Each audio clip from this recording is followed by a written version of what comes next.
Alright you bastards, here is a combat guide for Soulblight. In this video I'll try to explain what to focus during the combat, the moves and all of that stuff. Let's start off with basic moves that you can do in this game. Next to the normal attack button you have evade, block and grip. These four moves are combined into two playstyles. One playstyle is grip focused playstyle and another one is swing focused. With grip focused playstyle you're gonna have to learn how to block properly, and with swing style it's best to use evade as much as possible. Every action that you take will use some of the stamina. Stamina is displayed as inner green circle. When you lose stamina you cannot attack, block or anything else. Be careful with charge attacks. You can charge your attacks, but whenever you unleash that attack you're gonna use the amount of stamina you put into the charge attack. We're gonna hop now into the stats section, and here you're gonna see basic stats. These stats do not change on this screen. Every stat is explained below. As you can see, attack stat number to the left indicates your distance attack or swing attack. Second value is your grip attack. That means when you grip an opponent with L2 or left trigger button. Defense means the same thing. Left number means defense rating against distance attacks, and the second value affects grip defense. There's one more thing you need to note here. Defense also determines if you're gonna flinch or stagger during an attack when something hits you. If opponent's attack statistic is higher than your defense statistic, for example its distance attack is higher than your distance defense, it means you're gonna stagger every time they hit you.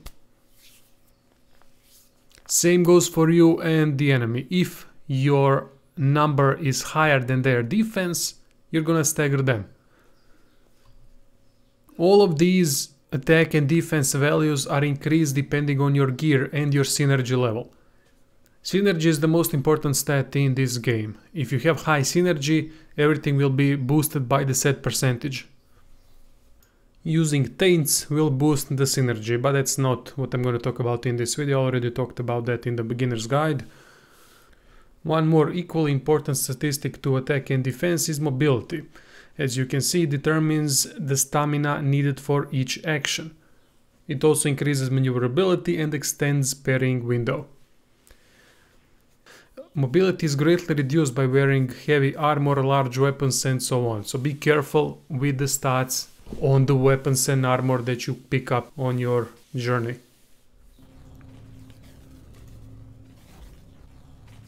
By holding down the R2 button, you're gonna enter inventory, and here you're gonna see your actual stats. Note that synergy level is not shown in these stats. These are basic stats plus gear.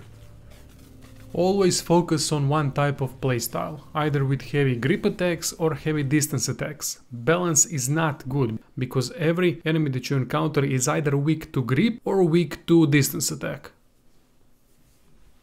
Defense determines how fast you're gonna receive a wound.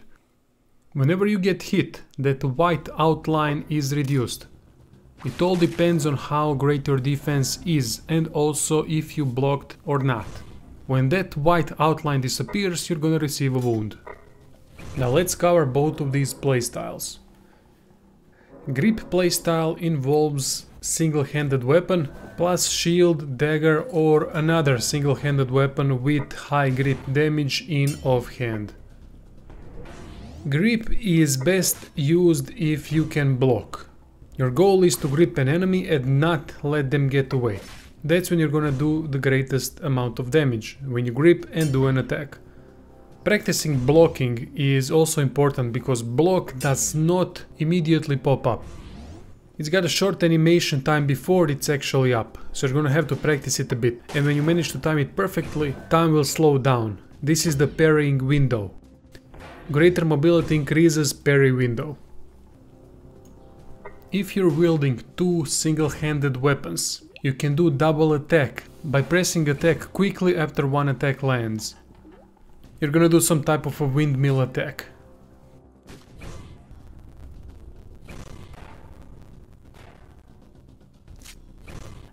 Distance attack playstyle is completely another matter.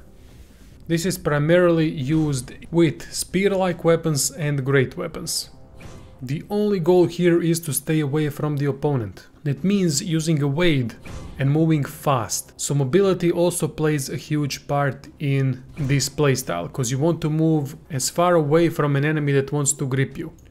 Remember that you can charge your attack while moving. That's a huge thing for this playstyle.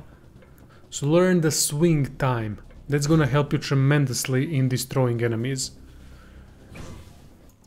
Don't forget that in this playstyle you're also gonna have to push enemies away by the press of square or X button, depending on the controller that you're using. This costs a lot of stamina, but it is necessary for enemies that have gripped you. Anyway, that would be it. This is the combat guide. I hope this video will help you. I told you, this game is more complex than it seems, but it's fun as hell and devastating. See you all bastards soon, and good luck with this game. You're gonna need it.